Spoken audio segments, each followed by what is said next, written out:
We are next going to go to the BYU Arizona game, shall we? What do you say? And there are a couple of big takeaways from this one. And it once again ties into the refs who had themselves a bad night. BYU ends up scoring the game-tying touchdown in the fourth quarter, but they had the touchdown taken away from them on a play that was called an incomplete pass a few plays prior.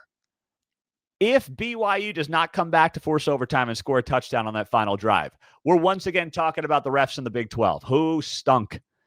Arizona actually got hosed, I thought, a couple of plays later in regulation when they got called for pass interference that I didn't think was pass interference. And the broadcast is like trying to tiptoe around it. Not sure about that one there, Bob. It's like, just call it out. The refs were not good in some of these spots at all. BYU ends up winning the game in double overtime on the road against Arizona, 33-27. And what more can I say than two words? Bear Bachmeier.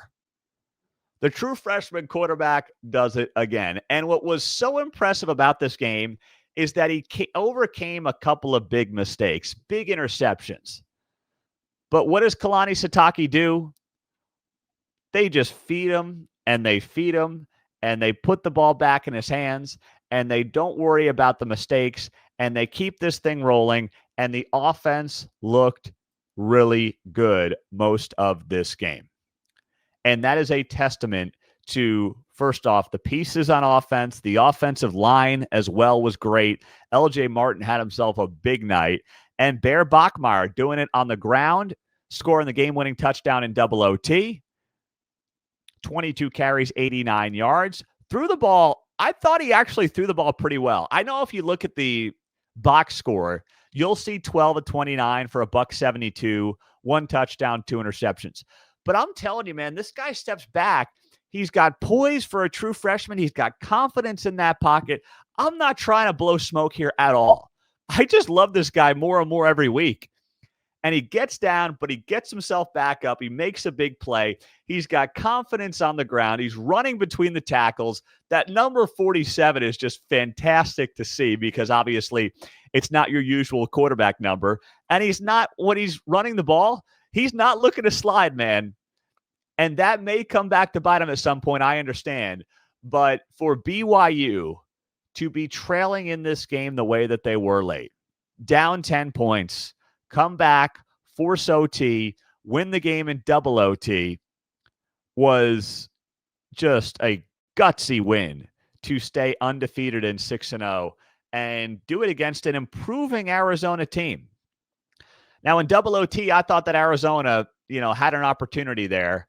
And on that final 4th and 7, that was just a bad play design. You need 7 yards, and you had 4 guys basically running towards the end zone. I don't get it. And there was a running back leaking out into the flat. But by the time that developed, Caden Salter was under pressure. He just didn't have any room to work with there. Not Caden Salter. I'm sorry. Noah Fafita. But Fafita basically had to get rid of the ball, and he's got 4 guys in the end zone. He only needs 7 yards, and you got guys running slant routes into the corner of the end zone on these low percentage plays. I thought that was a terrible draw up there on that 4th and 7. And you can see there's a running back who's starting to get open, but Fafita didn't have time. He was under pressure there. So he throws it to the left corner of the end zone on a low percentage pass. It falls incomplete, and BYU wins in double OT, 33-27. So this was not so much about Arizona doing anything wrong per se. Arizona showed me that they are an improving team under Brent Brennan. That's what I saw from Arizona. I mean, I saw an offense that continues to look more comfortable. I saw some, great big plays from Hudson and Hunter, and even the running game is getting going for a $164 in this one against a solid BYU run defense that was giving up like 2+ yards a carry. And Arizona hit them for 5 yards a carry. So if you're an Arizona fan, you look at this game and you say, we lost it. It was double overtime. It was at home. There were weather delays. It stings. But you have to be feeling better about this program every week, even though you're 1-2 in Big 12 play. I think that's a completely normal feeling to have right now based on what this program has done over the last, few weeks so far this season. So, and that's what I'm seeing, a toughness defensively, a toughness offensively that just wasn't there, and it's there. Problem is, BYU is arguably the toughest team in the Big 12. And BYU also has the best special teams in the Big 12, and that played a big role in this game as well. I mean, even on that final touchdown drive, it was Parker Kingston getting it all set up with a big return.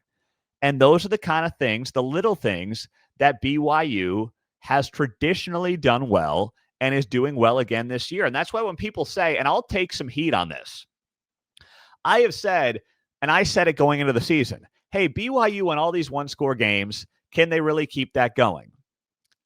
And the answer is yes, because the special teams are that good. The special teams are that effective. And that's where, you can point the finger at me. Now, BYU's still a team that 3 seasons in, they're in their 3rd season in the Big 12. Obviously, I didn't have a lot of familiarity with as a Big 12 guy. But what I'm realizing and learning is that they win these one-score games for a reason. And you saw that again on Saturday, and that's what made this so impressive to watch. And the defense continues to ball out, even though you're like, wait, they gave up 27 points or whatever it was, right? And their 33-27 win on Saturday. Yeah, but you know what? That second half and overtime, you got double overtime, you have a third and a fourth quarter, and you give up a total of 10 points. It's pretty darn good. And to be down 10 on the road in the fourth quarter with a true freshman quarterback and come back and win it, well, that's big time right there. And that's the Bear, man. We got to get a good nickname for Bear Bachmeier. I'm going to think of one here, and I'm going to share it with you at some point, maybe on the next show. That's what I'll do. We got the Monday show coming up. We'll do power rankings and mailbag. That's why you have to be subscribed. I'm going to come up with a new nickname for Bear Bachmeier. And if you're a BYU fan, you can drop one in the comments as well. Or just a Big 12 fan, drop one in the comments as well. All right, let's keep it rolling here on Heartland College Sports. Please make sure you are subscribed to the channel.